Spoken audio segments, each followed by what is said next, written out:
I will never forget the way he said it. My father, a man I hadn't seen cry once in my 38 years of life, stood there in the middle of a courtroom packed with strangers in downtown Houston, and he screamed. Not spoke, screamed. He let my son die. I was sitting less than 15 feet away from him. His finger, shaking, was pointed right at my face, as if I wasn't his son anymore, as if I was the enemy. The bailiff had to raise his hand twice for silence. The first time, no one listened.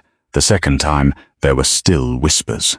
But when my father spoke his second sentence, the entire room went dead silent. He said, "He wears that doctor's coat to legitimize letting people die. He let his own brother die." I looked at him. He looked at me, and in that moment I saw something I had never seen in my father before. Fear, not fear of me, but fear of what was about to happen. I remember every little detail of that room. The smell of old floor cleaner mixed with the burnt coffee from the vending machine in the hallway. The July chill from the central air conditioning hit my shoulders, and even though I'd been sitting there for nearly 3 hours, I still wasn't used to it. My hands were on the table, trying not to shake.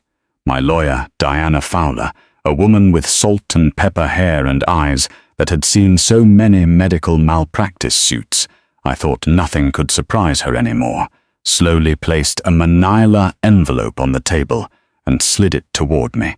She didn't say anything, just a nod. I looked at the envelope, a blue seal from a federal agency and another from the Texas State Legal Archives. I knew what was inside.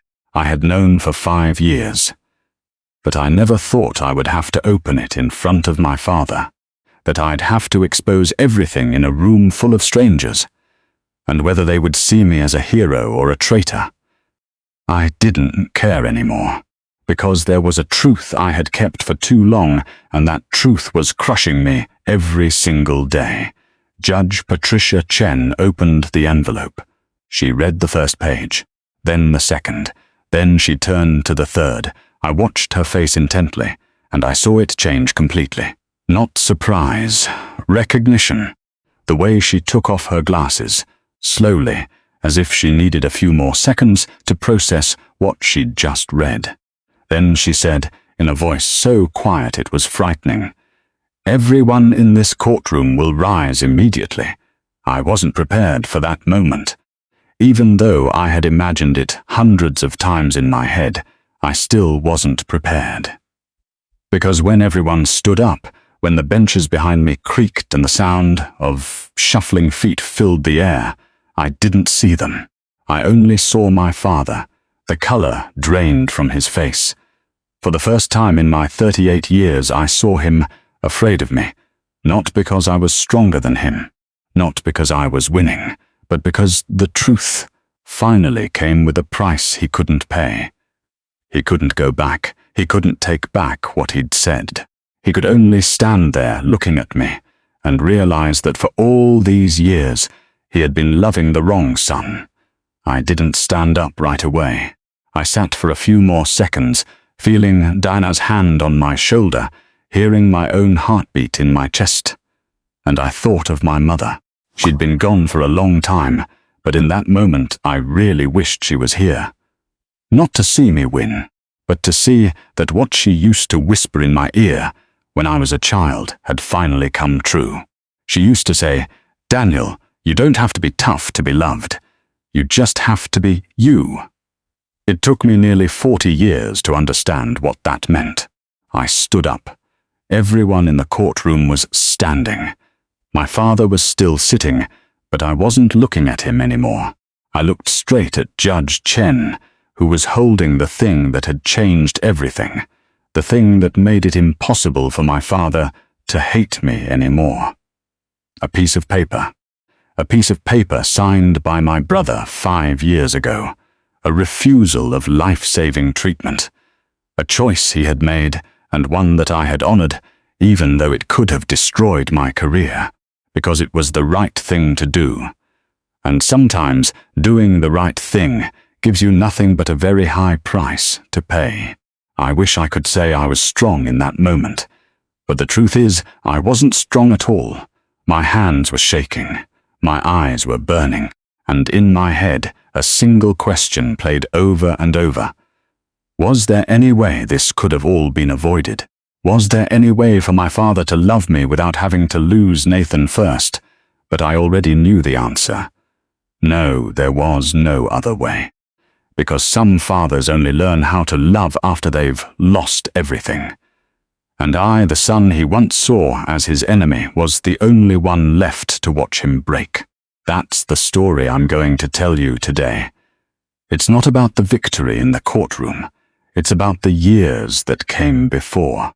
About a boy growing up in the oil fields of Texas, where men were measured by their toughness, not their intelligence. About a brother who was both a hero and his own worst enemy.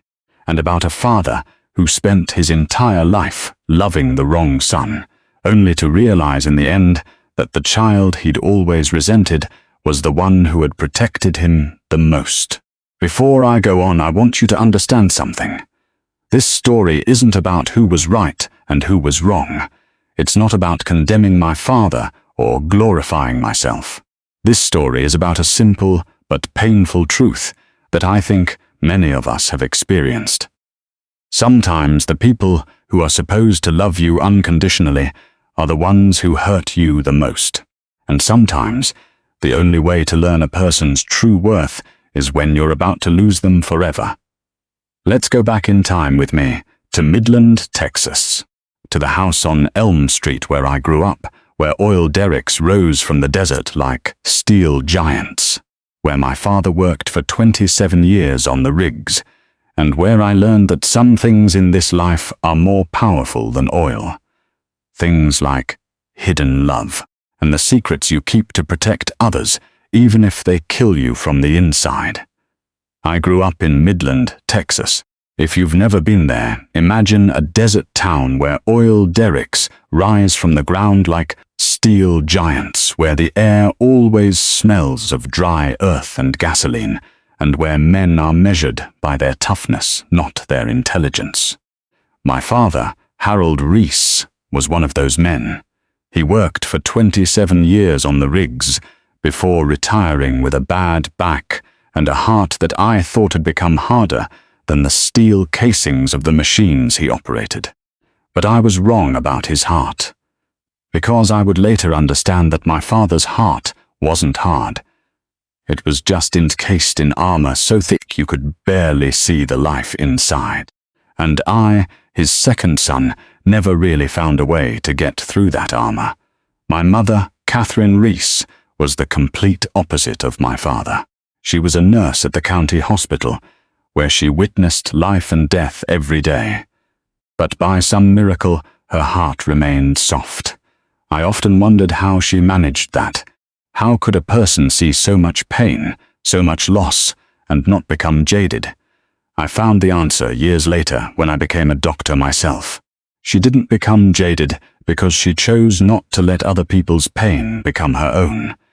She chose to love without sacrificing her own heart. I never learned that from her. I tried, but I failed. I took on too much of other people's pain, and to this day, I'm still trying to let it go. When I was a little boy, on nights I couldn't sleep, my mother would come into my room. She'd sit on the edge of the old bed I'd slept in since I was 5, and she would whisper. Her voice was so soft, as if she were afraid that speaking any louder might awaken things that were better left sleeping. She'd say, "Daniel, you don't have to be tough to be loved. You just have to be you." I didn't understand it back then. I thought she was just saying the kind of meaningless, comforting things all mothers say. Now I understand. She was trying to save me from my father before I even knew I needed saving. She saw what was coming. She foresaw how I would spend the rest of my life trying to prove my worth to a father who never wanted to see it. And then there was Nathan, my brother, 4 years older than me. If you had seen Nathan back then, you'd understand why my father loved him so much. Nathan was handsome in that classic Texas way, Blonde hair, blue eyes, and a smile that could melt anyone. He was a natural at sports, could throw a football farther than any other kid his age, and most importantly, he could make Dad laugh. I didn't know how to make Dad laugh. I tried hundreds of times, telling jokes, making funny faces, mimicking my teachers. My father would just look at me with an expression I could never read. Maybe it was disappointment, maybe annoyance, maybe he was just thinking about something else. I never knew. But there's one memory I want to tell you about. A good one, because in all the years that followed, when things got bad and I started to wonder if Nathan ever really loved me, that memory was the one thing that held me together. When I was 10 years old, there was a kid at school who used to bully me.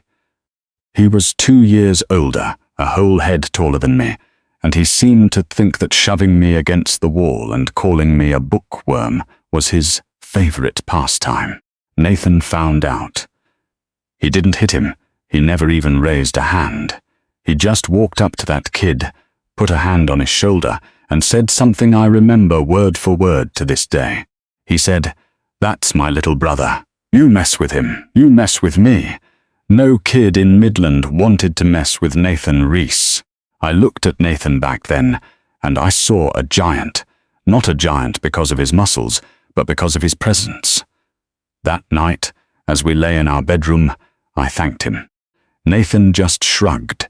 He said, "That's my job. You're my little brother."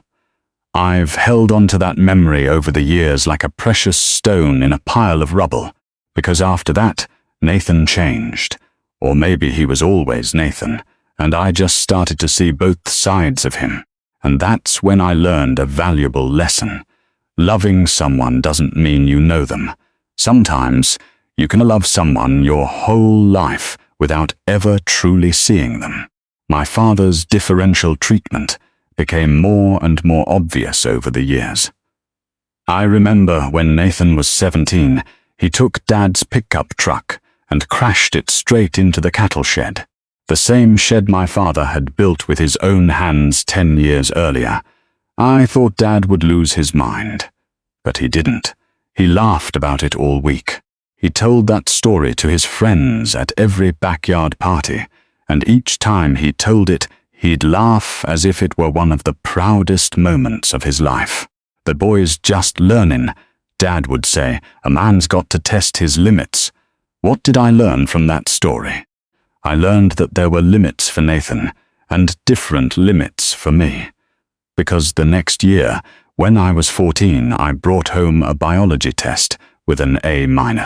I had studied so hard for that test. I stayed up until 2 in the morning memorizing all the parts of a cell, the metabolic cycles, those long Latin names I had to spell a dozen times to remember. And I got an A-. I thought my father would be happy. He wasn't. He didn't speak to me for 4 days. 4 days passed in silence. As I tried to figure out what I'd done wrong, I asked my mother. She just looked at me with sad eyes and said, "Your father is processing things in his own way." I didn't understand what she meant. After 4 days, my father finally spoke to me. He said, "You think you're smarter than everyone. Smart doesn't get you anywhere in this town." I didn't know how to answer. I was still a kid. I didn't know that being smart was what would get me out of that town. I didn't know that my intelligence was what scared my father, because it reminded him of the dreams he had, long since abandoned. Can you be a father who doesn't want his son to be more successful than him? The answer is yes, and I lived with that truth for 18 years. Nathan dropped out of college after 1 semester. He said college wasn't for people like him. I didn't know what people like him meant, but I saw him working seasonally on the oil rigs, just like Dad. I saw him start to drink more. I saw him play cards with his friends and lose so much money that my mother would stay up all night crying. And I saw my father love him as if nothing had ever happened. I was different. I got a scholarship to the University of Texas at Austin for pre-med. The night before I left, my father sat in the kitchen. He held a can of beer in his hand. The light from the old chandelier on the ceiling cast down on his face, and I saw the deep wrinkles etched there from 27 years of working under the desert sun. He didn't look at me, he looked at the beer can, and he said, in a voice I couldn't tell was disappointed or just tired, "You'll fail in 6 months. Being a doctor is a rich man's job.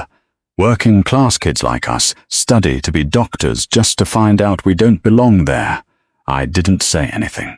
I had learned to be silent a long time ago. My mother stood in the doorway, her hands holding a dish towel she'd used for 10 years. She didn't say anything, but her eyes were red. That was the first time I realized that she had given up trying to protect me from my father. Not because she didn't love me, but because she was tired after 25 years of standing between the two of us. And I, an 18-year-old kid with a suitcase full of books and a scholarship to Austin, had to walk out on my own. I learned something that night, something I think will stay with me for the rest of my life. Sometimes the people who are supposed to believe in you the most are the first ones to tell you you're going to fail. And sometimes the only way to prove them wrong is to walk out that door, never look back, and the life they never dared to dream of. I walked out of that kitchen. I didn't look at my father, I looked at my mother, and I said, "I'll be back." Mum just nodded. She didn't hug me, she didn't cry. She just stood there, like someone who was all too used to watching the people she loved leave. I didn't know that it would be the last time I'd see her standing in that doorway like that. I didn't know that just a few years later she would be lying in a hospital bed, and I would be sitting beside her, holding her hand, and wishing I had come back more often. But that's a story for later. Now, I want you to pause for a moment, because there's something I think is very important. When I tell these stories, there's a question I often get from people who've heard them. They ask me, "Are you angry at your father?" And my answer is always, I was. I was very angry. I used to wish I could go back to my childhood and tell my father that he was wrong, that he had wasted so many years loving the wrong person. But now, after everything, I'm not angry anymore. Because I understand something that I think a lot of us need to hear. Our parents are just ordinary people. They have their own wounds. They have fears they never speak of. And sometimes the way they treat us isn't because they don't love us, but because they don't know how to love. My father spent his entire life working on the oil rigs, a place where strength was the only thing that mattered. He was taught that men don't cry, men aren't weak, men don't show emotion. And he passed those lessons on to me and Nathan without even realizing it. Nathan chose to live by those lessons. I chose to fight against them, and in the end we both paid the price. Nathan paid with his life. I paid with 20 years of trying to prove I was worthy of being loved. But that's not the end of the story.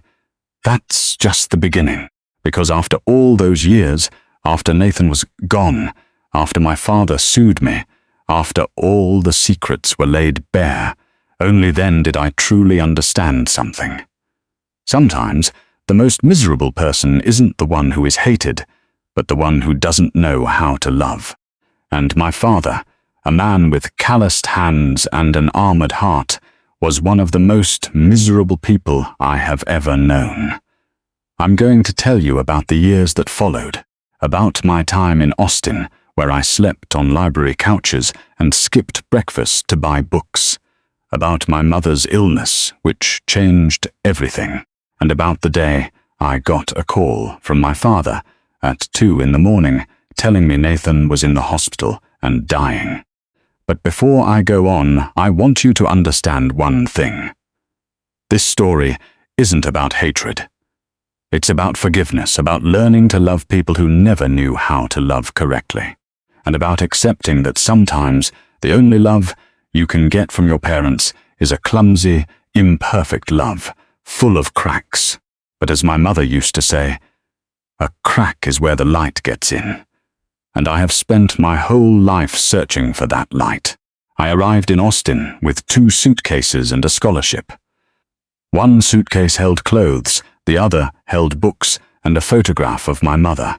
I didn't bring anything from my father. No pictures, no mementos, not a single good luck. I didn't need them. I had learned to walk on my own a long time before that. But to be honest with you, those first few years in Austin were not easy. I had no money, no family, no support system other than myself. I studied day and night, sleeping on couches in the library, because I didn't want to spend money on a dorm room during the holidays. I skipped breakfast to buy textbooks, books so expensive I had to work 2 jobs just to afford them. There were days I only ate 1 meal, and that meal was instant noodles cooked in the microwave of the common room. I'm not telling you this so you'll feel sorry for me. I'm telling you this because I want you to understand something I learned during those years. When you grow up with a father who doesn't believe in you, when you hear for 18 years that you're going to fail, that you don't belong, that being smart won't help you, you develop a special ability. You're no longer afraid of failure. Because failure was the air you breathed for the first 18 years of your life. You can't be afraid of the very thing that sustained you. And that's exactly what happened.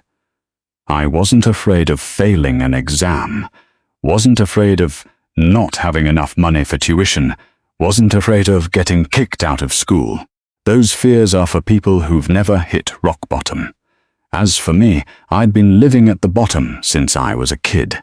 From down there, I only had one way to go, up. Then came my 3rd year of medical school. That was the year I got the call from a doctor in Midland telling me my mother had been diagnosed with pancreatic cancer. I had read about this disease in my textbooks. I knew the survival rates, knew the cold, hard numbers that doctors tell each other after the patient has left the room.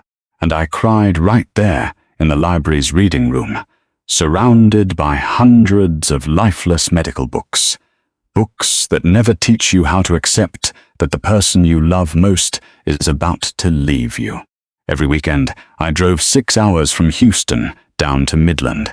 6 hours on the endless Texas highways past oil fields and small towns I'd never set foot in.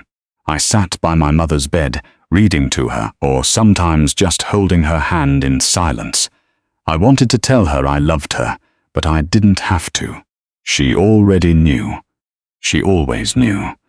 My father rarely stayed in the hospital room for more than 15 minutes whenever he visited. He would stand at the door, look at my mother for a few seconds, and then leave. I was so angry with him for that. I wanted to scream at him that Mom was dying, that she needed him here, that this wasn't the time for him to act strong or busy or whatever else it was. But I said nothing. I had learned to be silent. And then, one night, I woke up on the small couch in the hospital room where I'd been curled up for 3 hours. The light from the hallway streamed in through the crack in the door, and I saw a figure standing in the doorway. It was my father. He didn't know I was watching. He just stood there, hands in his pockets, his shoulders slumped in a way I'd never seen before. For the first time in my life, I didn't see a strong man. I saw an old, tired man, trying with all his might not to cry. I didn't call out to him. I didn't invite him in. I just lay there, watching him, and for the first time, I felt something like pity for my father. He didn't know how to stay, he only knew how to leave. And that was all he had. The next morning, my mother told me something that I would remember for all the years to come.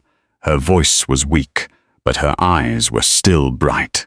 She said, "Daniel, your father loves. He just doesn't know how to show it." I looked at my mother, and I wanted to tell her she was wrong, that no one who loves acts like that, but I didn't, because I saw a truth in her eyes I had never seen before. She wasn't making excuses for him. She was just telling the truth as she saw it. And that truth was, sometimes, loving and not knowing how to show it are two sides of the same tired coin. My mother passed away 3 weeks later. I was in an exam room, bent over a multiple-choice test on hepatobiliary pathology, when my phone vibrated. I wasn't allowed to have my phone in the exam, but I'd forgotten to turn it off vibrate. I glanced down. A text from my father. I opened it. 3 lines. Your mother is gone 2 p.m. today. No more pain, no punctuation, no words of comfort. No come home or I need you. Just the raw truth delivered while I was taking a test about the death of liver cells, about the diseases I could treat but couldn't use to save my own mother. I don't remember what I did. After that, I don't remember if I finished the exam. I just remember sitting in my car in the med school parking lot and crying for 2 straight hours, unable to stop. It was the first time I had cried like that since I was a little boy, and I realized that no matter how much I studied, how many books I read, how many lives I saved, I still couldn't save my mother, and I would have to live with that fact for the rest of my life. I went back to Midland the next morning. The funeral was held at the small church on Main Street, the one my mother had attended every Sunday for 30 years. I stood alone in the front pew. On the other side, Nathan stood next to me. I looked at Nathan. His eyes were bloodshot, and his breath smelled of alcohol, even though it was only 11 in the morning. He didn't look at me. He just stared at Mom's casket, where she lay with her hands folded and a slight smile on her lips, as if she had just finished a long shift and was finally getting some rest. After the service, Nathan came over to me.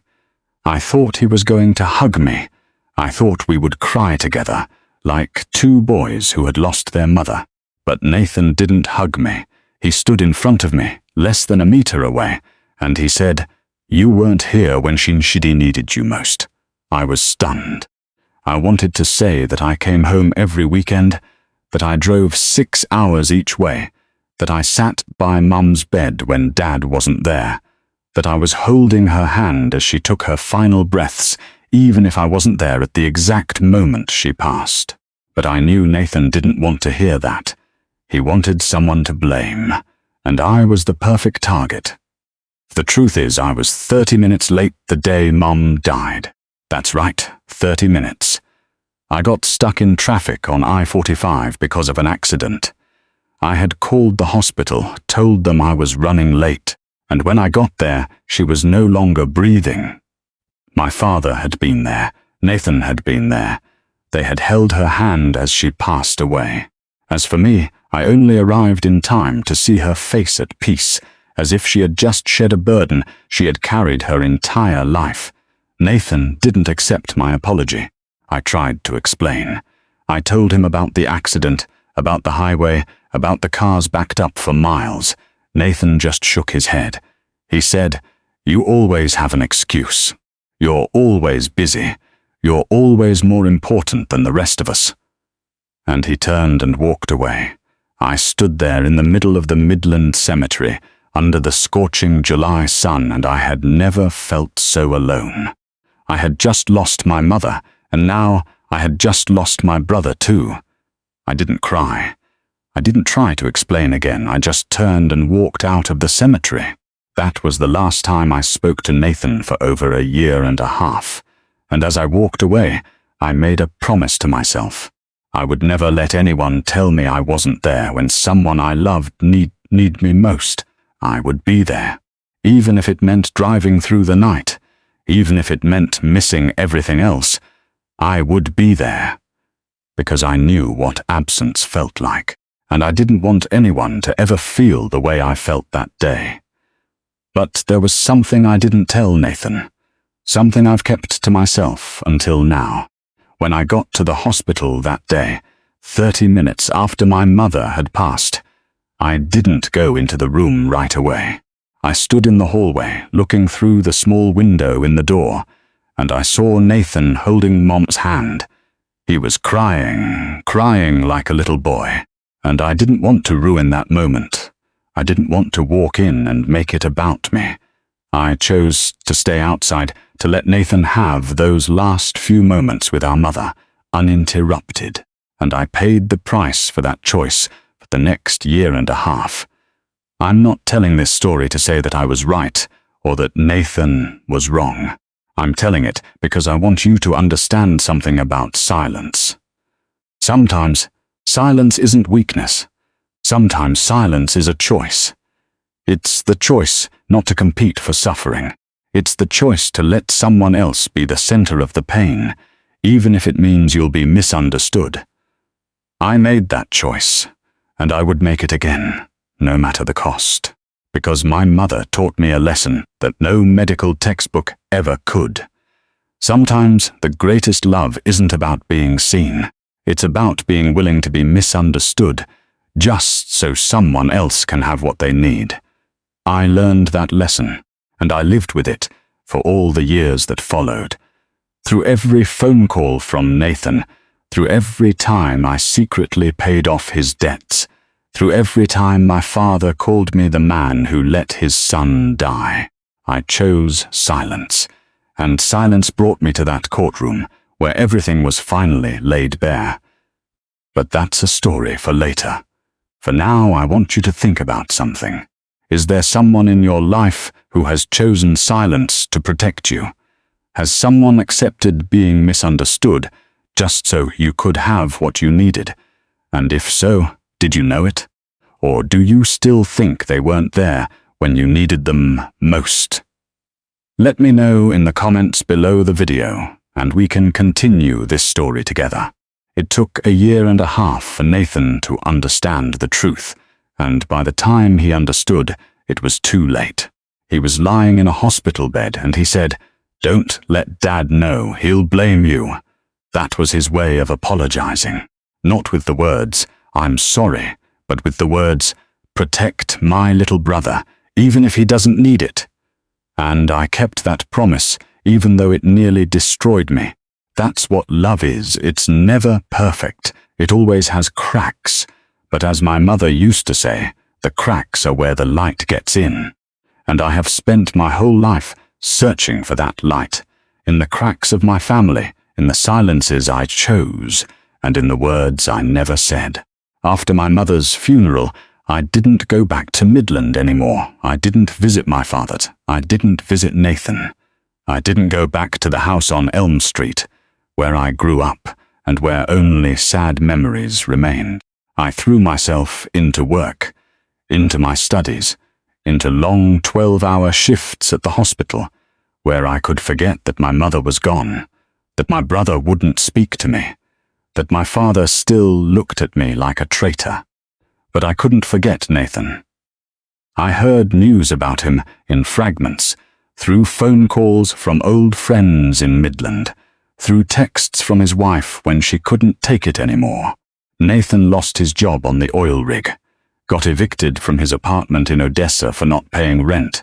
A DUI got his license suspended for 6 months. A $30,000 debt from gambling in Louisiana, where he'd lost it all in one night thinking he could win it back. I knew all of this because I was the one paying for it. I quietly transferred money into Nathan's wife's account, negotiated with creditors so they wouldn't come down too hard on him, and hired a divorce lawyer for his wife when she decided she couldn't live with him another day. I did all of it without anyone knowing. My father didn't know. Nathan didn't know. I kept it from them on purpose, because I knew if Nathan found out I was helping him, his pride wouldn't let him accept it. And if my father knew, he would see it as an insult, as if I were trying to prove I was better than Nathan, that I was more successful than Nathan. But that wasn't the truth. I didn't help Nathan because I wanted to prove anything. I helped him because I made a promise to my mother before she died. She was lying on her hospital bed, her eyes closed, her breath so faint I had to lean in close just to hear it. She said, "Promise me, Daniel, you won't give up on your brother." I tried to object. I said, "But Mom, He doesn't want my help. He won't even talk to me." My mother opened her eyes. She looked at me with eyes that had seen too much pain in her 30 years as a nurse, and she said, "Especially when he doesn't deserve it." I could never forget those words, because it changed the way I thought about love. You don't love someone because they deserve it. You love them because they're family. And sometimes the only love that truly matters is the love you give to the undeserving. And then the call came from rehab, the second time. Nathan had gone in for the first time 2 years ago, after his wife threatened to leave him if he didn't change. That time I went to visit him. I drove 6 hours from Houston to that rehab center in the middle of the Austin suburbs, where the white walls and locked doors reminded me of something between a hospital and a prison.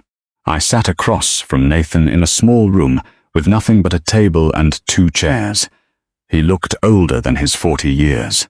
His eyes were ringed with dark circles. His hand trembled as he held his coffee cup. I told him that I loved him. I said I would always be here if he needed me. Nathan looked at me, and I saw something in his eyes that was both gratitude and shame. Then he said something I've tried to forget, but never could. He said, "If there's a next time, Daniel, don't save me. Don't." I thought he was just talking out of desperation. I thought that when he got out, when he was sober again, he'd change his mind. But Nathan didn't change his mind. Right after getting out of rehab, he asked to see a lawyer to draw up a refusal of treatment directive. I was there when he signed that paper. I saw Dr. Marcus Webb, who would later become Nathan's attending physician, standing beside him as a witness. The room was so small, so cold, the smell of antiseptic and freshly printed paper mixing in the air. Nathan sat in the chair, the pen trembling in his hand. He didn't reread the document. He'd already read it 3 times before. He'd just signed it, and when he put the pen down, he looked at me. He said, "You might not understand, but this is my way of controlling my life one last time." I wanted to tell him he had his whole life ahead of him, that he could change, that I would help him. But I knew those words would be useless. Nathan had already made his decision. I took my copy of the directive, put it in a brown envelope, and stored it in my desk drawer. I kept it there for 5 years. I didn't tell my father. I didn't tell anyone, because Nathan had asked me to keep it a secret, and I had promised. More than that, I knew that if my father knew the truth, knew that Nathan had chosen to let go instead of fighting, it would break his heart. And no matter how my father had treated me, I didn't want him to suffer that kind of pain. That's the price of silence. You keep a secret to protect someone else, and in return, you have to carry everything alone. 5 years passed. I became an emergency room doctor at Houston Methodist. I watched hundreds of patients on the brink of death. I held their hands as they took their last breath. I told their families, I did everything I could at least once a week. But I never thought that one day I would have to say those words about my own brother. And then the 2 a.m. call came. The phone rang on my bedside table, and I knew immediately that something was wrong. No one calls at 2 in the morning with good news. It was my father. His voice was hoarse, not from emotion, but from alcohol. I could almost smell the bourbon through the phone, the same stuff he'd been drinking every night since my mother died. He said, "Nathan's at your hospital, Harris Health, his liver's shot, booze, drugs. I don't know. Are you coming or not?" I sat up. I was about to say that I couldn't treat a family member, that it was a conflict of interest, that medical ethics forbid it. But my father cut me off before I could finish.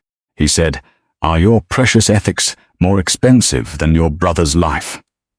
And the line went dead before I could answer. I sat on my bed, staring at the dark phone screen, and felt something tightening in my chest.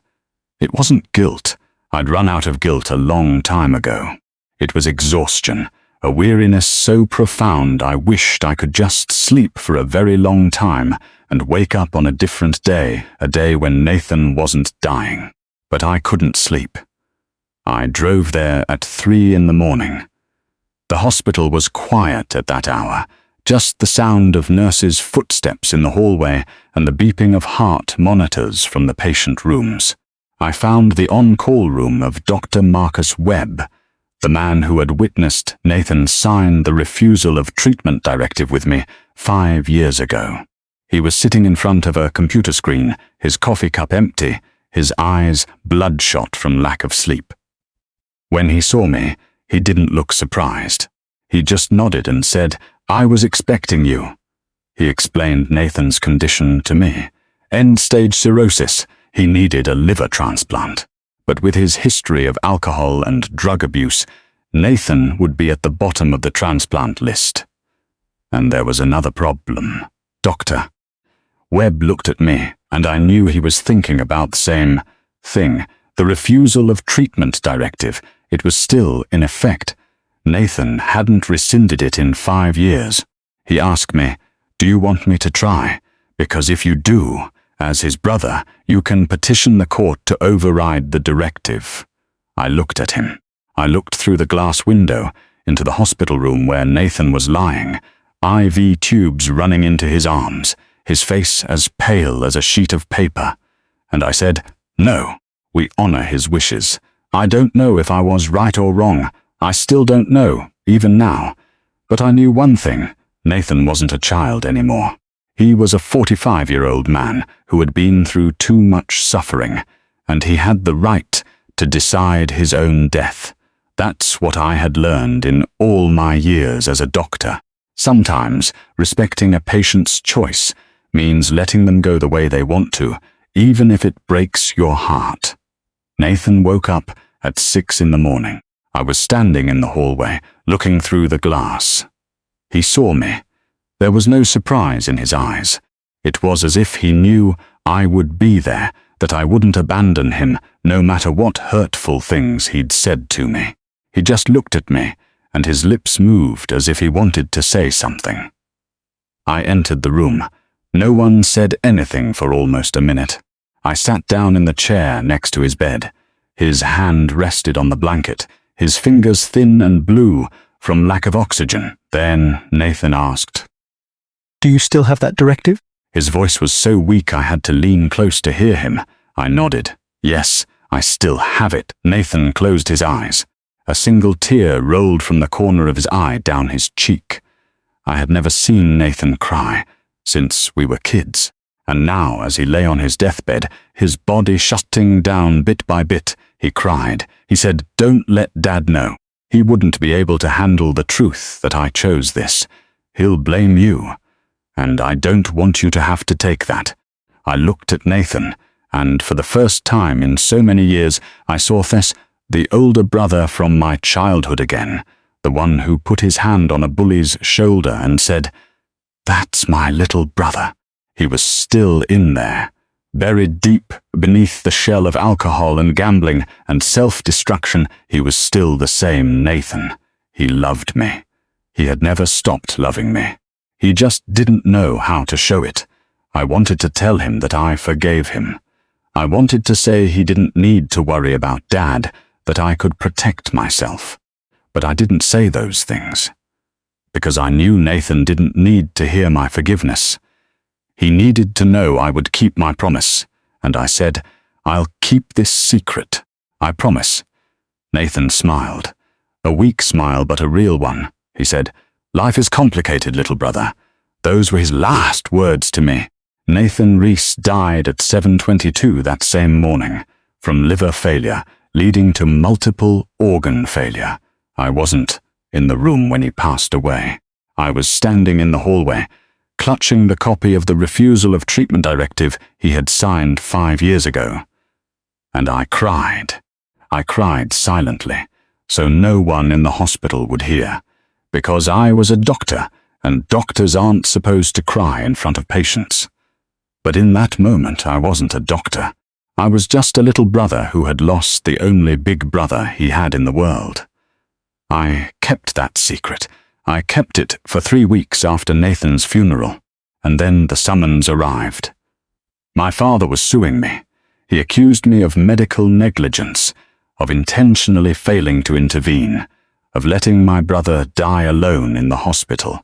He didn't know I had been there at 3 in the morning. He didn't know I had held Nathan's hand before he passed. He didn't know about the directive, and I had to make another choice. Tell the truth and destroy my father's image of Nathan forever, or continue to stay silent and let my father hate me for the rest of his life. I chose to tell the truth. Not because I wanted my father to know I was right, but because I realized the price of silence was too high. I had been silent for 5 years to protect my father, and in return, he used my silence to destroy me. Sometimes you can't protect the people you love from the truth, because the truth, no matter how painful, is the only thing that can set you all free. And that's the truth I brought into the courtroom. But that's a story for later. Right now, before I tell you about the trial, about the moment my father called me the man who let his son die, I want you to understand one thing. I'm not telling this story for you to pity me. I'm telling it because I know that many of you are keeping a secret that you think, if revealed, would destroy your family, your love, your life. I'm here to tell you that I understand. I've been in your shoes. I chose silence, and I paid the price. But in the end, I also learned that some secrets shouldn't be kept. Some truths shouldn't be delayed. Because when you keep a secret for too long, it turns into a weapon against you. And the people you're trying to protect will be the first ones to use it.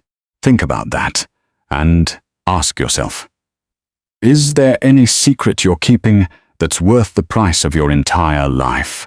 I'm not going to stand here and tell you to always tell the truth, because I know life isn't that simple. There are secrets that, if revealed, would kill someone in a way they could never recover from. There are secrets where the truth is crueler than the lie. I've seen it. I've seen a wife discover her husband was cheating, and that story destroyed not just a family, but the children as well. I've seen a father learn that his daughter wasn't his biological child, and he chose to keep that secret for 30 years, just so the girl could have a normal childhood. Would I dare tell him he was wrong?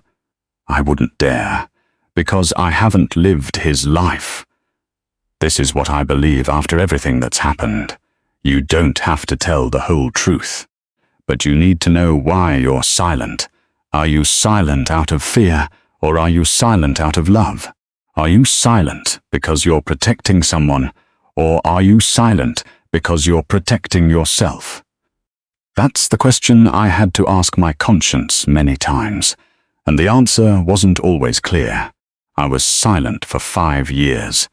I convinced myself that I was protecting my father, that I was protecting Nathan's image, that I was doing the right thing. But if I'm being honest with myself, a part of that silence also came from fear. I was afraid my father would never forgive Nathan if he knew the truth. I was afraid my father would hate Nathan more than he hated me, and I was afraid that once the truth was out, I would have no reason to hope that my father might finally love me. Because if there was no Nathan to compare me to, if there was no injustice to fight against, I would just be me. And would that be enough for my father? To love? That was the most terrifying fear I never dared to admit to anyone, and I think maybe many of you carry a similar fear. The fear that if you stop trying to prove yourself, if you stop sacrificing, if you stop being perfect, you will have no value in the eyes of the people you love most. I want to tell you that's not true, but I also know that empty words can't change a fear that has been etched into your bones since you were a child. Only actions can do that, and my action, after all, was to step into that courtroom, to place the brown envelope on the table. To tell the truth, knowing that the truth would break my father's heart in a different way. I didn't tell the truth because I wanted to win. I told the truth because I realized my silence was no longer protecting anyone. It was just prolonging the pain. It was just allowing my father to continue living in a false narrative where I was the villain and Nathan was the victim. And that wasn't fair to anyone. Not to me, not to my father, and especially not to Nathan, who was no longer here to defend himself. So the last question I want you to ask yourself isn't, should I tell the truth or not? It's, how are you living with that secret? What is it doing to you? What is it doing to the people you love? And, if you could go back in time, would you choose to keep that secret for one more day? Because there's a truth I learned too late. Secrets don't disappear. They just lie dormant, waiting. And when they erupt, they do so in a way you can't control. Like a fire deep within the earth, it smolders for years, and when it erupts, it can burn everything down. I was lucky, because my fire only burned away what needed to be burned. The artificial relationship between my father and me. The walls we had built to avoid facing the truth. But I also lost precious years. Years when I could have been sitting with my father, talking to him about ordinary things, about the weather, about dinner, about anything except Nathan. I lost those years because of a secret I thought was protecting everyone. Don't let that happen to you. Ask yourself right now, before it's too late, and if the answer hurts you, then perhaps that is precisely when it's time to change. I'll continue my story. But before I tell you about the trial, about the moment my father called me the man who let his son die, I want you to carry a question in your mind. The question isn't for me, it's for you. And I hope that by the time this story ends, you will have your own answer. 3 weeks after Nathan's funeral, I received the summons. I was sitting in my office at the hospital, my coffee long since cold, reviewing the patient file from an emergency case the night before. A 19-year-old kid in a motorcycle accident. I had saved him. He was going to live, and I had felt for a brief moment that I could still do something useful in this world. Then the letter arrived. A white envelope, the blue seal of the Harris County Court, the words "Summons" printed in bold in the top left corner. I opened it. I read it, and I read it 3 times because I thought my eyes were deceiving me. Plaintiff Harold Reese. Defendant Daniel Reese, MD. Allegation: medical malpractice resulting in death, intentional failure to intervene due to long-standing emotional conflict and hostile behavior toward the victim. I put the paper down on the desk. My hands weren't shaking. My eyes weren't burning. There was a cold, empty space in my chest where the pain should have been. But I had used up all my pain for my mother. I had used it all up for Nathan. I had nothing left for my father. The strange thing is, in that moment, I wasn't surprised. Perhaps a part of me had known this was coming. My father needed an enemy. He needed someone to blame for Nathan's death, because if there was no one to blame, he would have to face the fact that Nathan himself had chosen to go, and that truth would kill him. I understood that. I understood it in my heart, even though my heart was already bleeding from so many wounds. I called Diana Fowler the very next morning. I knew of her through a colleague at the hospital, whom she had defended in a medical malpractice suit a few years ago. Diana is the only one who can win cases like this, my colleague had said. She's not afraid to go up against the big law firms. And she never lets her clients pay for something they didn't do. Diana's office was on the 12th floor of a glass building in downtown Houston, overlooking the entire city. She had salt and pepper hair and gray eyes that had seen so many medical law lawsuits that I thought nothing could surprise her anymore. She invited me to sit in the brown leather chair opposite her desk, and she got straight to the point. Your father hired Martin Shaw. That guy specializes in suing doctors. His track record is brutal. You need to tell me everything, even the things you think are most shameful." So I told her. I told her about Nathan, about the years I secretly paid off his debts, about the promise I made to my mother before she died, about the second time in rehab, about Nathan saying, "Don't save me." And finally, I told her about the refusal of treatment form, the one that had been sitting in my desk drawer for the past 5 years. Diana sat in silence for a long time. She didn't ask me why I hadn't shown that document to anyone sooner. She didn't ask why I hadn't told my father the truth from the beginning.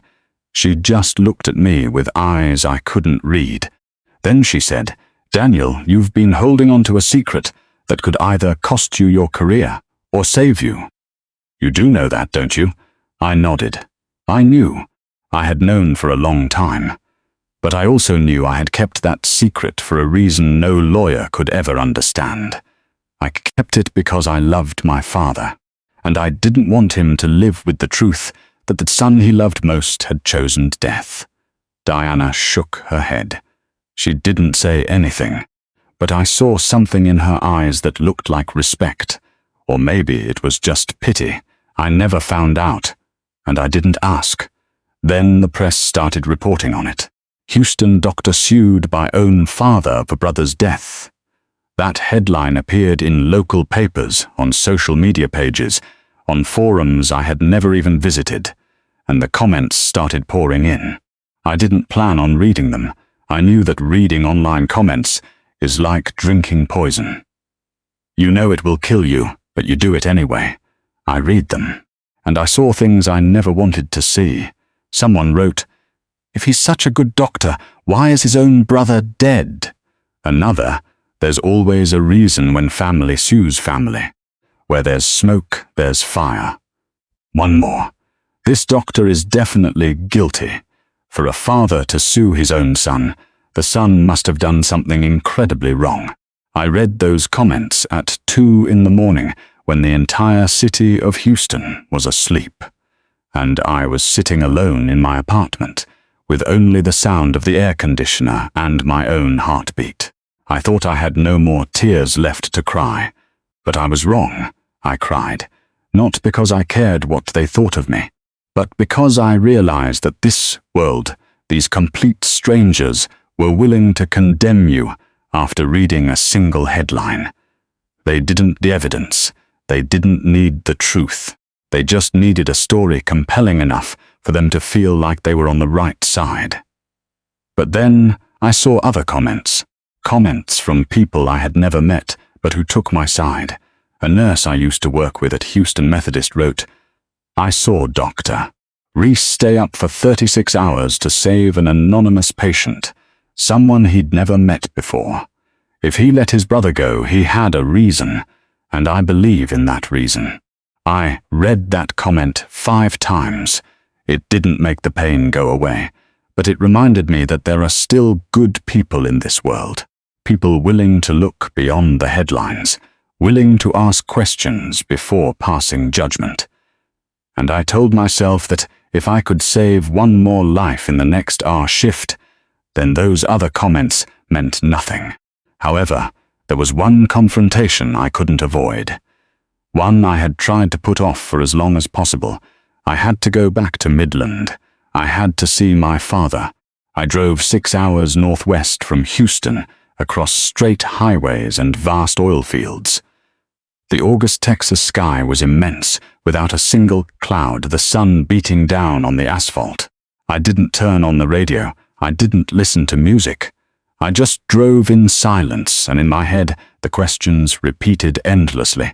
What would I say to him? How would I explain that document? And would he even listen to me? The house on Elm Street, where I grew up, had changed a lot after my mother died. The paint was peeling everywhere, weeds choked the front yard, and the front door was so old I had to push hard to open it. My father was sitting in the living room, in the same brown armchair he'd sat in for the past 20 years. He held a glass of bourbon and next to him was an empty chair, the one where my mother used to sit and knit every evening. I stood in the doorway. I didn't go in right away. I just stood there, looking at my father, and realized how much he had aged over the years. His hair was now completely white. His shoulders were thinner, and the hand holding the glass trembled non-stop. I said, "You're suing me." My father didn't look at me. He stared into his glass. He said, "You killed my son." I walked into the room. I sat in the chair opposite him, the one I was never allowed to sit in as a child because it was my father's chair, and no one was allowed to sit in my father's chair. I said, "I did everything I could. I went to the hospital at 3 a.m. I spoke with Nathan's doctor. I was there when he woke up. My father put the bourbon glass down on the table. For the first time, he looked me straight in the eye, and I saw it wasn't anger in his eyes. It was pain, an old pain, one that had settled deep into his bones for the past 70 years. He said, "You did nothing. You stood in the hallway and let him die alone." I could have told him I couldn't go into the room because I wasn't Nathan's attending physician. I could have told him that medical ethics forbade me from interfering in a family member's case. I could have told him I was respecting Nathan's wishes, but I knew those words would be useless. My father didn't want reason. He wanted an answer for his pain, and I couldn't give him that answer. I sat in silence for a moment. Then I said the words I had never dared to say before. I said, "What are you most afraid of? I think you're afraid you spent your whole life loving the wrong son. You gave all your love to Nathan, ignored me, and now Nathan is gone. And I'm still here. And you can't stand that because it proves I was the one more worthy of that love." My father shot to his feet. The bourbon nearly spilled. His face flushed red with anger, or from the alcohol, or both. He screamed, "Who the hell do you think you are? What do you think you know about me? You left when you were 18. You never visited. You never called. You let your mother die alone. You let your brother die alone. And now you come back here to preach to me?" I didn't stand up. I sat there in that chair looking at my father, and I saw a man who was falling apart. Not because of me, but because of himself, because what I said had struck the deepest fear he'd never dared to admit to anyone. I said, "You can throw me out of this house. You can hate me for the rest of your life, but the truth is still the truth. I've been paying off Nathan's debts for years. I hired the divorce lawyer for his wife. I did everything you couldn't do, and I don't need you to thank me. I just need you to know that I am not the enemy. I never was." My father looked at me. His eyes were red, and for the first time in my life I saw him at a loss for words. He just stood there, his arms hanging limp at his sides, like a man who had just lost the only thing that kept him anchored to this life. His reason to hate. "Get out," he finally said. His voice wasn't angry anymore. It was just tired, bone-tired. I stood up. I walked out of the living room, down the hall, and out the front door. I didn't look back. As I got in my car and started the engine, I looked at the house on Elm Street one last time. My father was still standing in the doorway, watching me. He didn't wave. He didn't call me back. He just stood there like a statue of loneliness and regret. I drove out of Midland into the night, a 6-hour drive across the Texas desert, with only the sound of the wind and the stars in the vast sky. I had 6 hours to think, and I made a decision. I wouldn't keep that secret for another day. I would bring the refusal of treatment form into the courtroom. I would let everyone know the truth, because I realized I couldn't protect someone who didn't want to be protected. My father had chosen his path, and I had to choose mine. There's a lesson I learned that night, and I want to share it with you. Sometimes the people you love the most will never understand your sacrifices. They'll never know how many nights you stayed awake, worrying about them how much money you spent paying their debts, how many false accusations you endured to protect them. And that's okay, because you don't do those things for recognition. You do them because of who you are. And your worth isn't defined by whether other people see it. It's found in being able to look in the mirror every morning and tell yourself, I did the right thing. I did the right thing. Even if my father sues me, even if the whole world condemns me, I know I honored Nathan's wishes. I kept my promise to my mother. I didn't abandon my brother, even if he didn't deserve it, and that's the only thing that really matters. I'll tell you about the trial in the next part, about the moment my father screamed, "That man let my son die," about the brown envelope, about the look on my father's face when he heard the truth. But before I continue, I want you to understand something. This isn't a story about right winning over wrong. This is a story about a father who loved the wrong son his entire life, and a son who accepted being hated to protect that father from the truth. And maybe that's the most painful thing I've ever experienced, not being hated, but loving someone who doesn't know how to love you back. Think about that, and ask yourself, is there someone in your life who is enduring silence just to protect you? And if there is, are you brave enough to face the truth before it's too late? The day of the trial finally arrived. I hadn't slept the night before. I lay in bed, staring at the ceiling, thinking about my mother. What would she think if she were alive? Whose side would she take? Who would she cry for first? I didn't have the answers. But I knew my mother would never have wanted this to happen. She wouldn't want my father and me sitting across from each other in a courtroom, like two enemies.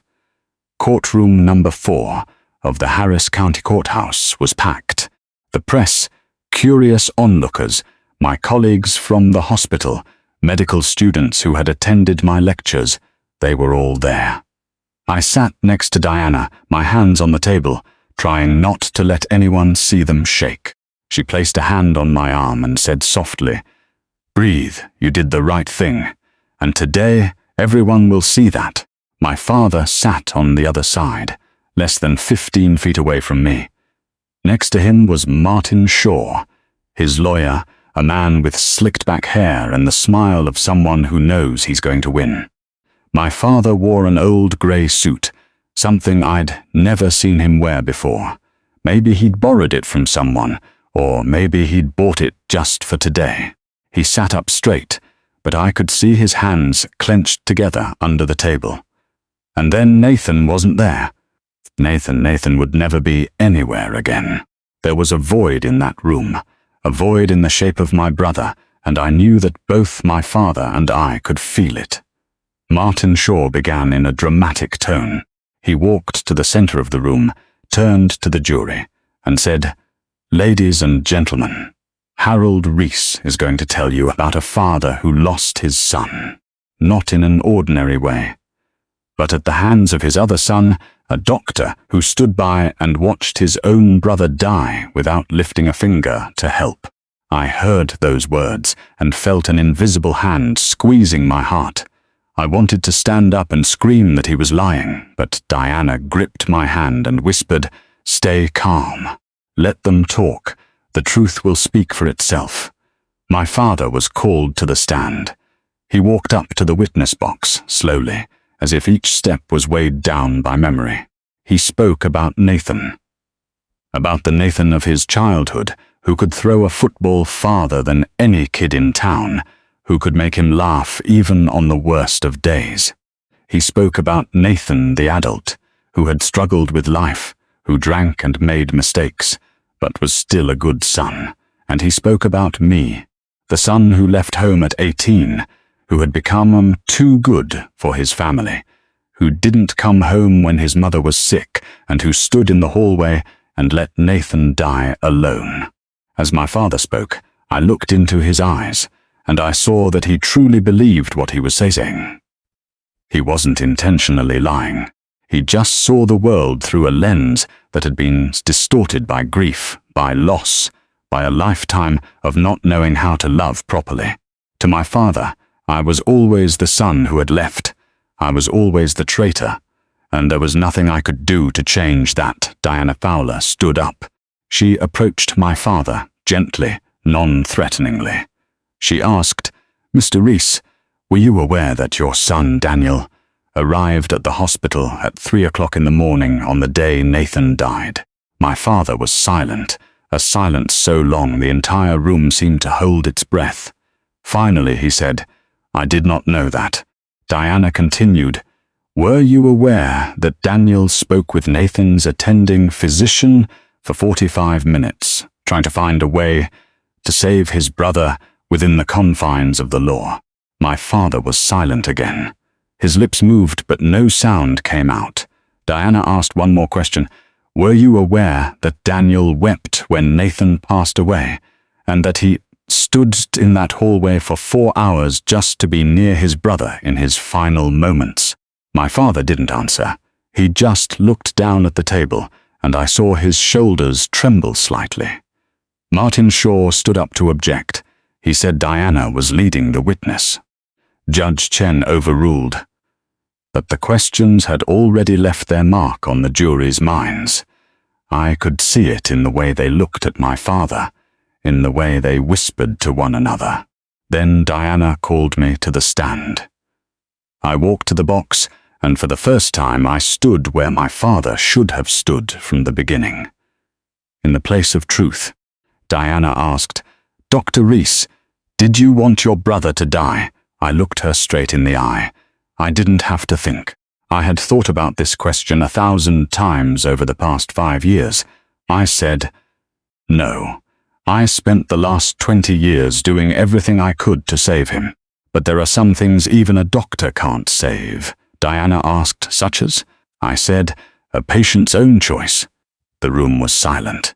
So silent I could hear someone gasp in the back row. Martin Shaw shot to his feet, objecting that I was implying something that hadn't been proven. But Judge Chen told him to sit down. Diana turned to me and asked her final question, "Dr. Rees, do you have any proof of this patient's choice?" I looked at Diana, then at the jury, then at my father, and in that moment I was afraid, not because I might lose the trial, but because if I told the truth, if I presented that evidence, the image of Nathan in my father's eyes would be destroyed forever. My father would no longer remember Nathan as the unfortunate son abandoned by his brother. He would remember Nathan as a man who chose death. And would that be any better? But I had promised Nathan I would keep his secret, and I had kept it for 5 years. But now I couldn't keep it any longer, because that secret wasn't protecting anyone anymore. It was just killing me from the inside. I said, "Yes." Diana Fowler approached the judge's bench. In her hand was a brown envelope, the same one she had shown me in the conference room on the first day. She said, "Your Honor, the defense would like to submit new evidence, protected under federal medical confidentiality statutes, including the HIPAA Act and Texas state patient privacy regulations." Martin Shaw was on his feet. He objected, saying the prosecution hadn't had access to this evidence. Diana replied, "This evidence has been stored in the legal archives of Houston Methodist Hospital for the past 5 years. The prosecution has had the right to access it at any time. They chose not to." Judge Chen reviewed the documents. She looked at Martin Shaw. Then she looked at Diana. Finally, she said, "Objection overruled. Present the evidence." Diana placed the envelope on the bench. Judge Chen opened it. She read the first page, then the second, then the third. Her entire expression changed. It wasn't surprise, it was recognition. She looked at me, then she looked at my father, and she said in a voice that was soft but full of authority, "Mr. Harold Rees." My father sat up straight. His face was pale. Judge Chen said, "Were you aware that your son, Nathan Rees, signed an advance healthcare directive, also known as a living will, 5 years ago. My father looked at me. His eyes were wide. His lips parted, but no sound came out. I had never seen my father look at me like that. It wasn't anger. It was shock, as if the ground had just given way beneath his feet. Judge Chen read aloud. This document, signed at Houston Methodist Hospital in April, 5 years prior, bears the signature of Nathan Reese, is certified by 2 independent witnesses, and is confirmed by attending physician Marcus Webb. It states, Nathan Reese refuses all forms of resuscitation, life-extending medical intervention, and artificial life support in the event of organ failure due to alcoholism or related conditions. He will accept only pain management and palliative care. The room was so quiet I could hear my own heart beating. Judge Chen put the paper down. She looked directly at my father and said, Your son did not want to be saved. It was his own decision, protected by the laws of the state of Texas. Dr. Reese could not save his brother because his brother did not want to be saved. I looked at my father, and for the first time in my life, I saw him cry. Not quiet, hidden tears, but real, racking sobs, like a child who had just lost the only thing he had. My father collapsed into his chair, his hands covering his face, and he wept. He wept in front of me, in front of the jury, in front of dozens of strangers in the courtroom. My father, the man I had never seen cry in 38 years, cried as if he had never been allowed to before. I could have sat still. I could have let him weep and enjoyed my victory, but I didn't. I stood up. Diana put a hand on my arm, signaling for me to sit down, but I didn't. I said, my voice loud enough for the whole room to hear, Nathan told me to keep this a secret. He said that if you knew the truth, you wouldn't be able to bear it. He told me to let you remember him as some fought until the end, instead of someone who chose to leave. My father looked up at me. His eyes were red, tears still streaming down his cheeks. He said nothing, but I saw something in his eyes I had never seen before. Regret. I continued, I kept that secret for 5 years. I kept it even when it could have destroyed my career. I kept it because I loved Nathan. And because I love you, Dad. My father cried harder. He couldn't speak. He just shook his head, as if he couldn't believe what he was hearing. I said, I don't need you to thank me. I don't need you to apologize. I just want you to know that I never abandoned Nathan, and I never abandoned you. No matter what you think of me, I am still here. I sat down. My hands were shaking. My eyes were burning, but I didn't cry. I had cried enough for this entire family. It took the jury only 35 minutes to reach a verdict. 35 short minutes that felt like a lifetime. I sat in my chair, watching the clock, and thought about what would happen next. If I won, what would I be? If I lost, what would I be? The answer was the same. Win or lose, I was still me. Still the son who had been hated by his father for 38 years. Still the brother who kept a secret to protect his older brother. And still the doctor who tried his best to save the people he loved, even when some things were beyond the reach of medicine. When the jury returned, the foreman read the verdict. Not liable on all counts, no negligence, no criminal liability, no civil liability. I had won, but it didn't feel like a win. It felt like I had just lost the only thing I had left. Because when the truth was laid bare, my father no longer had a reason to hate me, and when there was no reason to hate, there was no reason to love either. All he had left was emptiness, and I, the son who had won in the courtroom, felt like I had lost in my own heart. Diana hugged me. Some colleagues from the hospital applauded. I heard congratulations, handshakes, smiles, but I didn't see any of them. I was only looking at my father. He was still sitting there in his chair across the room. Martin Shaw was whispering something to him. But he wasn't listening.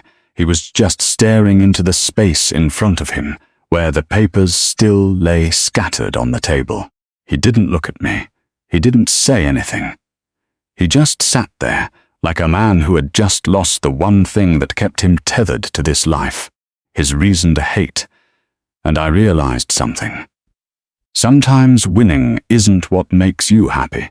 Sometimes winning is just the end of a war you never wanted to fight in the first place.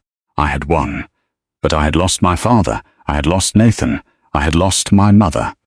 And I stood there, among strangers applauding me, and felt more alone than ever.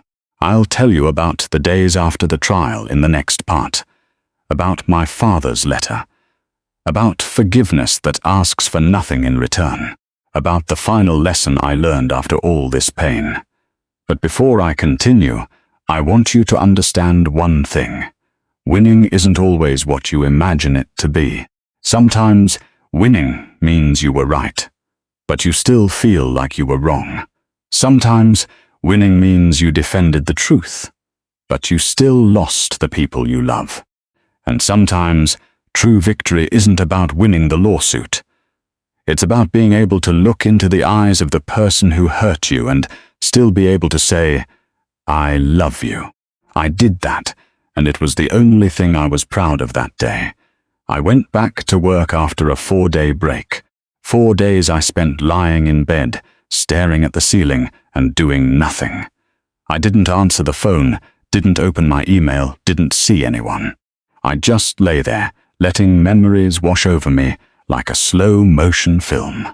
From Midland, from that house on Elm Street, from the nights my mother whispered in my ear, from the day Nathan protected me from a bully, from the Brown directive, from the courtroom.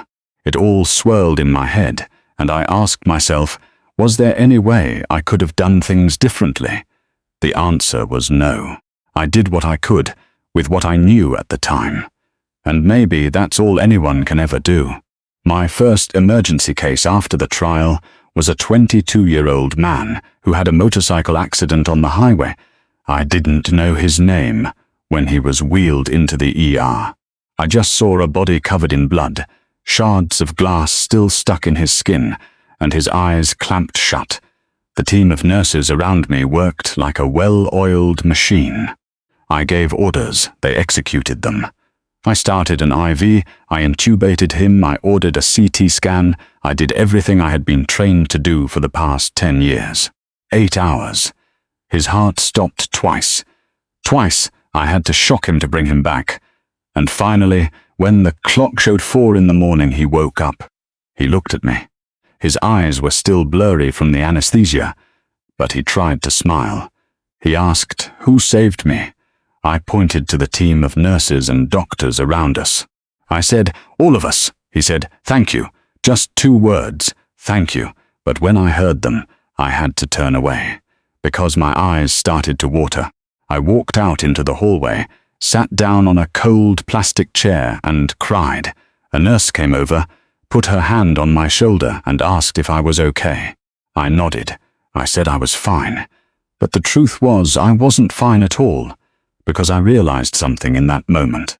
A stranger, a 22-year-old kid I'd never met before, could say thank you to me more easily than my own father could say, "Son." I hadn't done anything special for him. I just did my job. And he said thank you. But my father, the man I had protected for 5 years, the man whose secret I had kept so he wouldn't be hurt, couldn't say a single word to me after all of it. Not in the courtroom, not after the trial, not ever. I sat there on that plastic chair in the hospital hallway, and I cried for my father. Not because I was in pain, but because he had missed so much. He had missed the chance to know that the son he hated most was the one who had loved him the most. And now it was probably too late. 3 months after the trial, I received an envelope postmarked from Midland, Texas. I recognized the handwriting on it immediately. It was my father's, scrawled, uneven, but incredibly familiar. I had seen that handwriting on notes stuck to the fridge when I was a kid, on Christmas cards he signed with my mother. Now, there it was on a white envelope addressed to me. I opened it. Inside was a piece of old, lined paper, probably torn from a notebook somewhere in the house. The handwriting was shaky, like that of an old man or a drunk. I didn't know which. But I read every single word one by one in the silence of my empty apartment. Daniel, I'm sorry. I was wrong. I spent 70 years loving the wrong son and hating the right one, and I'm only just now realizing it. I'm not asking for your forgiveness. I just want you to know that you were right. Nathan was right. Your mother was right. I was the only one who was wrong. Harold, I read that letter 5 times over, not because I didn't believe what he wrote, but because I wanted to make sure I wasn't dreaming. My father, the man who had never admitted he was wrong about anything, had written 3 words. I'm sorry. 3 words I had waited nearly 40 years to hear. I folded the letter. I put it in my desk drawer, along with the copy of Nathan's advance directive, along with the photo of my mother, and I didn't reply. I know some people would call me selfish. Some would say I should forgive, that I should call my father, that I should give him a chance. But I've learned something from my years as a doctor, and I think it's as true in life as it is in medicine. Sometimes forgiveness doesn't need to be reciprocated, just as the light doesn't need the sun's permission to shine. I had forgiven my father long before he wrote that letter. I didn't need him to apologize to forgive him, and I didn't need to reply to prove that I had. My silence wasn't a punishment. It was respect. Respect for the distance my father needed to process everything on his own. Respect for the fact that sometimes the best answer is no answer at all. A year after the trial, I received an invitation from the University of Texas Medical School. They wanted me to speak to the third-year students about medical ethics. I hesitated for a long time before agreeing, because I didn't know what I had to teach them. They were young, full of passion, still believing they could save everyone. And what right did I, a man who had failed to save his own brother, have to stand before them? But then I thought about my mother, about the nights she whispered in my ear, about the things she taught me that no medical textbook ever could. And so I went. The auditorium that day was packed with students. About 300 young faces looked at me. I stood at the podium, adjusted the microphone, and looked out at them. I saw in their eyes eagerness, curiosity, and maybe even a little bit of fear. They had read about my story in the news. They knew I was the doctor who had been sued by his own father, and now they were waiting to hear what I had to say. I told them about Nathan, about his advance directive, about the choice I had to make, to respect my patient's wishes or to defy everything to save my brother. I said, I chose to respect his wishes, and I lost him, but I also learned that some deaths are not failures. They are the end that the patient has chosen, and our job as doctors is not always to prolong life at all costs. Sometimes our job is simply to be there, to hold their hand, and to respect their choice. Then I said what I thought was most important.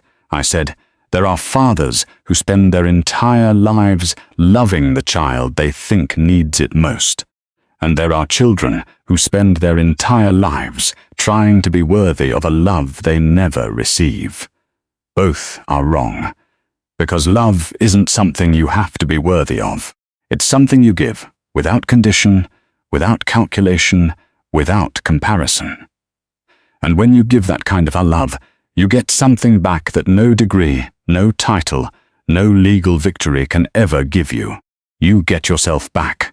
The students applauded. Some were crying. I stepped down from the podium and left the auditorium.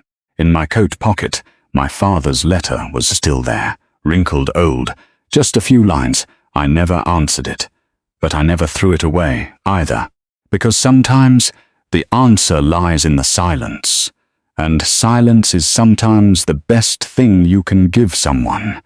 It gives them the chance to fill the space with their own efforts. instead of with your pity. My father wrote that letter. I didn't need to say anything more. He had found the answer himself, and that is true healing, not when the other person apologizes to you, but when you no longer need their apology. I'll end my story here, not because there's nothing left to tell, but because I want you to fill in the rest yourself. My father and I didn't become a perfect family after the trial. We didn't hug, we didn't say sweet things, we didn't have dinner together every Sunday. But we learned how to be silent next to each other without having to fight. And perhaps, for two men who spent their whole lives hurting each other, that was all we could hope for. And I think that's all you can hope for, too.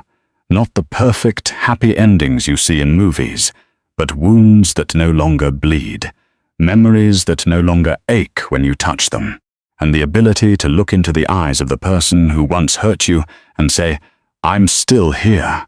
That is the real victory.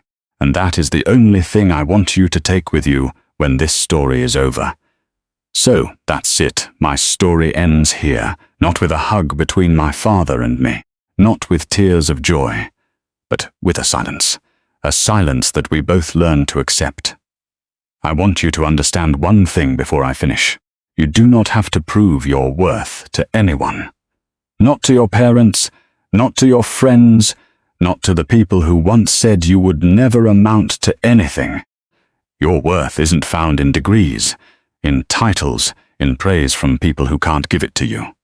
Your worth lies in much simpler things. It's in how you treat others when no one is watching. It's in the secrets you keep to protect others from pain, even when it means you'll be misunderstood. And it's in the forgiveness you choose to give, even when that person never deserved it. It took me nearly 40 years to learn these things, and I hope it doesn't take you as long as it took me. If this story resonates with you, if you see even a small part of yourself in it, I want you to know that you are not alone. So many of us grew up with fathers and mothers who loved us in the clumsiest of ways. They loved with silence, with strictness, even with hurt. And we spend most of our lives trying to be good enough, perfect enough, successful enough, to finally get that look of approval we never received as children. But there is a truth I wish I had known sooner. You are already good enough. Right now, in this very moment, as you are hearing these words, you don't need to become anything else to be worthy of love. I want to hear from you. Take a second to leave a comment below. Have you ever had to choose between the truth and family love? What did you choose? And if you could do it over, would you choose differently? Don't forget to subscribe to the channel to hear more stories about strength, about betrayal, about second chances, and about the resilience of the human spirit. Every story has a lesson. And I believe the greatest lesson I learned after everything I've been through is this: sometimes the person who suffers the most isn't the one who cries the loudest, nor is it the one who is hurt the most. It's the one who has stayed silent the longest. The one who chooses not to respond, not to explain, not to justify. The one who stands in the hallway and lets the person they love go in peace. The one who keeps a secret for 5 years to protect a father who doesn't know how to love. Those people are the strongest ones, and I am proud to have been one of them. Thank you for listening to my story. Thank you for staying until this very moment. And remember, no matter where you are, no matter what you are going through, there is someone here who understands you, and that person will never abandon you. Goodbye. I'll see you in the next story.